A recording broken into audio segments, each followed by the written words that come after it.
Basically, it all begins with how we choose to think. As you think, so shall you be.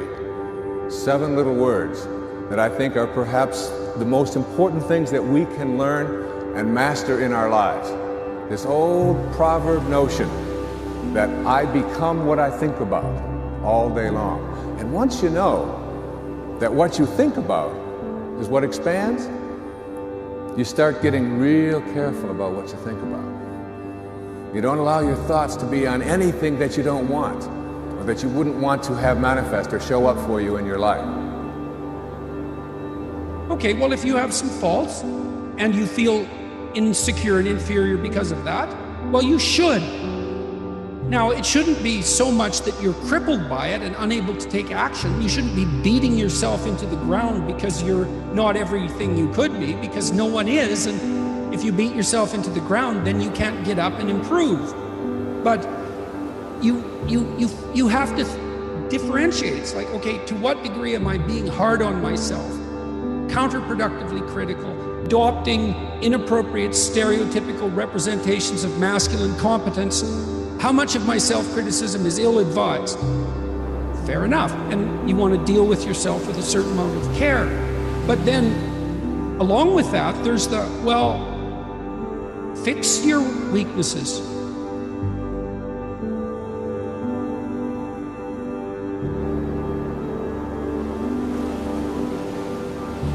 Tell people there's a daily practice. Like if you get up and you just have no discipline whatsoever, you get no value in anything. Your diets don't work when you don't do them. Exercise doesn't work when you don't do them. But most of the people have some experiences that they want to shift.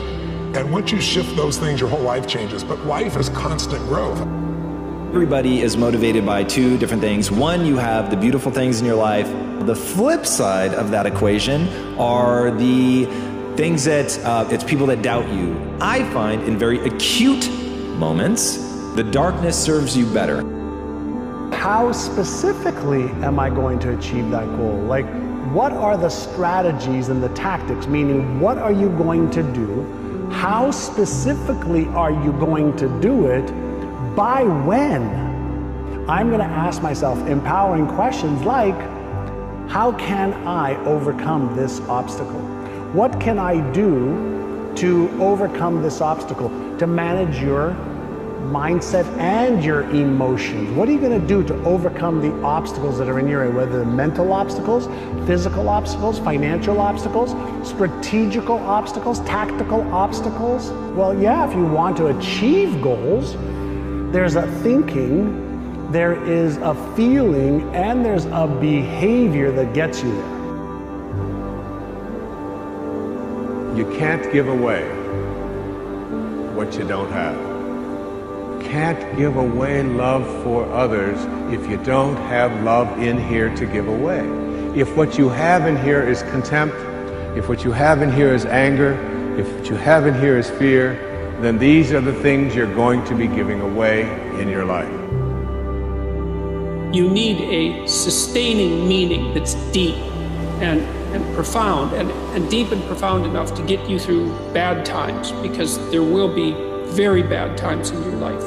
There'll be death, and there'll be illness, and there'll be disappointment of all sorts. And there'll be just the standard difficulties of life in the world to contend with. And you really must have something that's profound and powerful to set up against that. And I think that your voluntary adoption of the struggle to improve being is the proper antidote to that. Right now in most people's experience, it is me versus universe. This is how people are experiencing life. Otherwise, why continuous anxiety, fear? They think they are fighting for their life all the time. Why? They are fighting the whole universe. Individual and the universal. Being in competition with the universe is a stupid thing to do. The thing that will make me love my life the most is to do the things that are fulfilling. And I think fulfillment has a very specific, universal formula. And that formula is work your ass off to get very good at something that you care deeply about, that allows you to serve not only yourself but other people. That's it.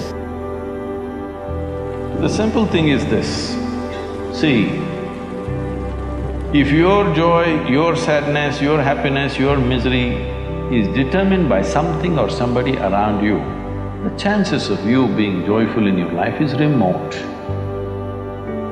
The core of what really matters, that we are the same. And you know how I know that? Because all of us are seeking the same thing. And we'll go out into the world and each pursue based upon what you believe your talents are, what your skills are, maybe your gifts are, but you're seeking the same thing. Everybody wants to fulfill the highest, truest expression of yourself. Deep down inside, I believe most people on the planet are heartbroken. Why? Because they have betrayed the visions, ambitions, values, mission in their heart. They have betrayed their talent.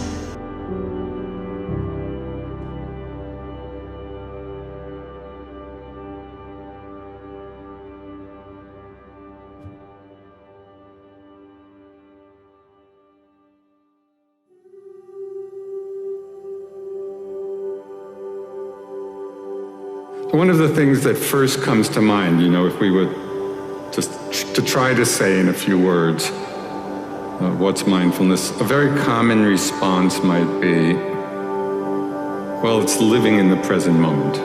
It's being in the present. So that's a pretty good beginning. You're all very aware of how much of the time we are lost in thoughts of past and lost in thoughts of future. Sometimes very little time is actually spent in the moment, because of this proliferation of thoughts. Because we can be observing experience, and we often are, through many different filters in the mind. We can be observing experience through the filter of desire. We can be observing things through the filter of anger or aversion, or through the filter of delusion, where there's just a cloudiness. We're observing, we're in that mode, but the observation is being conditioned by the particular mind state.